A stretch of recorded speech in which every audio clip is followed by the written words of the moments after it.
Assalamualaikum warahmatullahi wabarakatuh. Apa kabar semua? Semoga dalam keadaan sehat ya. Bertemu lagi di mata pelajaran Bahasa Indonesia. Di video kali ini kita masuk bab baru, bab 2, teks prosedur. Submaterinya adalah pengertian, ciri, dan struktur teks prosedur. Mari kita awali pembelajaran dengan membaca basmalah. Bismillahirrahmanirrahim. Sila simak dengan baik videonya. Selamat belajar. Sebelum kita mengetahui pengertian teks prosedur, lalu apa itu kata prosedur? Prosedur menurut KBBI adalah tahap kegiatan untuk menyelesaikan suatu aktivitas.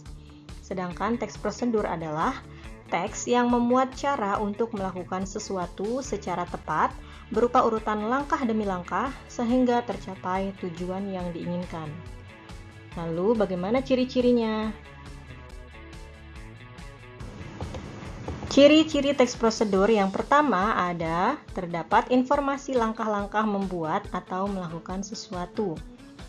Yang kedua, ada terdapat aturan dalam hal atau kegiatan, bisa berupa batasan, maksimal, minimal terhadap langkah-langkah yang dilakukan. Dan yang ketiga, menggunakan kalimat imperatif, kata keterangan, dan kebahasaan lain yang akan dibahas di materi kebahasaan berikutnya.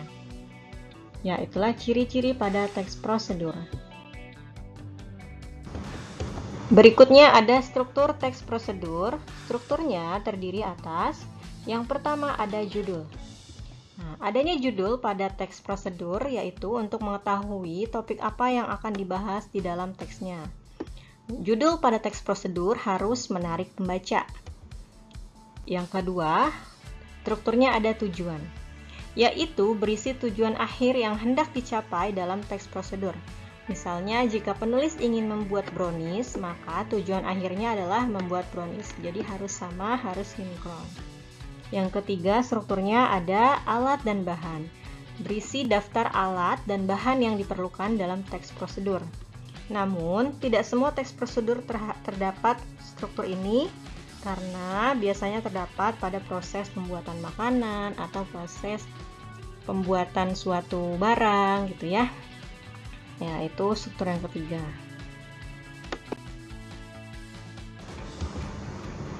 Berikutnya struktur yang keempat, yaitu ada langkah-langkah. Nah, langkah-langkah ini merupakan struktur utama pada teks prosedur, yaitu berisi cara-cara atau tahap-tahap yang harus dilakukan untuk mencapai tujuan dalam teks prosedurnya. Dan terakhir, berisi penutup, yaitu berisi simpulan dari hasil melakukan sesuatu pada tahap sebelumnya. Ya, disimpulkan apakah langkah-langkah yang dilakukan tadi sudah benar atau sudah sesuai, sehingga mendapatkan hasil yang maksimal juga sesuai tujuan. Ya, itulah struktur teks prosedur. Ya, alhamdulillah itulah materi kita di video kali ini. Terima kasih sudah menyimak videonya. Mohon maaf jika ada kesalahan penulisan atau penjelasan dari Miss. Semoga bermanfaat ya. Jika ada pertanyaan, sila tulis di kolom komentar.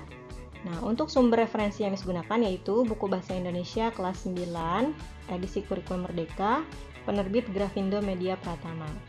Baik, sampai jumpa di materi video selanjutnya. Wassalamualaikum warahmatullahi wabarakatuh.